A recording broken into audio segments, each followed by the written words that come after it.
Assalamualaikum warahmatullahi wabarakatuh. Ketemu lagi bersama saya Yusmagung. Kali ini dalam materi ekonomi untuk tingkat SMA dan sederajat. Pada video kali ini saya akan membahas tentang upaya-upaya apa saja dari pemerintah dalam mengatasi masalah ekonomi di masa pandemi. Untuk itu saksikan terus video ini sampai selesai dan jangan lupa untuk klik like dan subscribe.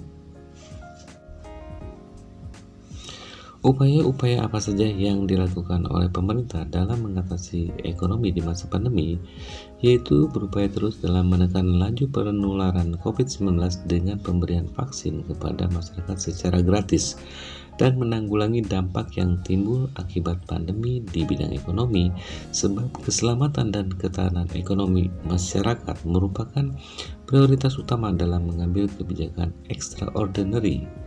Di antaranya adalah yang pertama, anggaran Program Pemulihan Ekonomi Nasional atau PEN.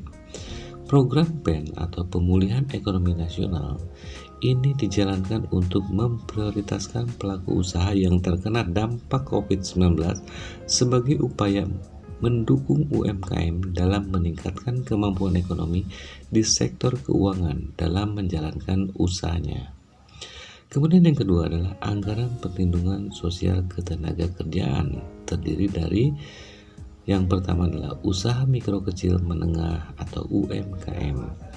UMKM atau usaha mikro kecil dan menengah artinya bisnis yang dijalankan secara individu, rumah tangga atau badan usaha. UMKM merupakan tulang punggung negara yang menjadi penggerak ekonomi Indonesia yang terbukti nyata sudah menyelamatkan Indonesia dari krisis keuangan tahun 1998 dan tahun 2008. Di mana ketika perusahaan lesu dan bangkrut, UMKM mampu menyerap tenaga kerja dan mengangkat pertumbuhan ekonomi dengan menyumbang 61% terhadap pendapatan PDB tahun 2020. Ukuran besar kecilnya penggolongan UMKM didasarkan batasan omset pendapatan per tahun, jumlah kekayaan, aset, serta jumlah pegawai. Di mana usaha mikro itu aset kurang dari 50 juta dan omsetnya kurang dari 300 juta. Sedangkan usaha kecil asetnya berkisar antara 50 sampai 500 juta dan omsetnya sekitar 300 sampai 2,5 miliar. Kemudian usaha menengah asetnya berkisar antara 500 juta sampai 10 miliar dan omsetnya sekitar 2,5 sampai 50 miliar. Tapi sayangnya UMKM yang mempunyai peran penting terhadap ekonomi Indonesia, banyak pelaku UMKM yang gulung tikar di awal tahun.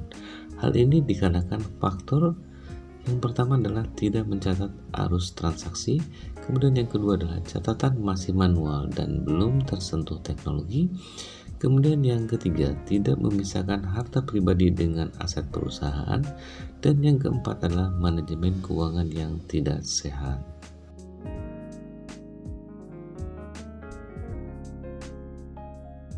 Kemudian upaya berikutnya adalah program Keluarga Harapan atau PKH.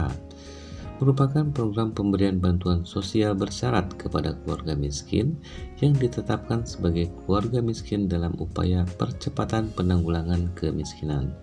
Kemudian upaya berikutnya adalah program bantuan non-tunai atau BNT. Merupakan bantuan sosial dalam bentuk non-tunai dari pemerintah yang memberikan kepada KPM setiap bulannya yang digunakan untuk membeli bahan pangan. Kemudian upaya berikutnya adalah program bantuan sosial tunai atau BST. Merupakan bantuan sosial yang diberikan kepada masyarakat yang terdampak COVID-19 untuk memenuhi kebutuhan dasar. Kemudian upaya berikutnya adalah program Kartu Prakerja. Merupakan program bantuan pelatihan dan insentif bagi para pekerja yang dirumahkan. Kemudian yang berikutnya adalah program Padat Karya, merupakan kegiatan pembangunan proyek yang lebih banyak menggunakan tenaga manusia dengan tujuan membuka lapangan kerja bagi keluarga miskin yang mengalami kehilangan pekerjaan dan penghasilan.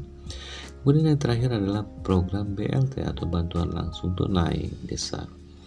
merupakan salah satu program perlindungan sosial yang diberikan kepada masyarakat desa.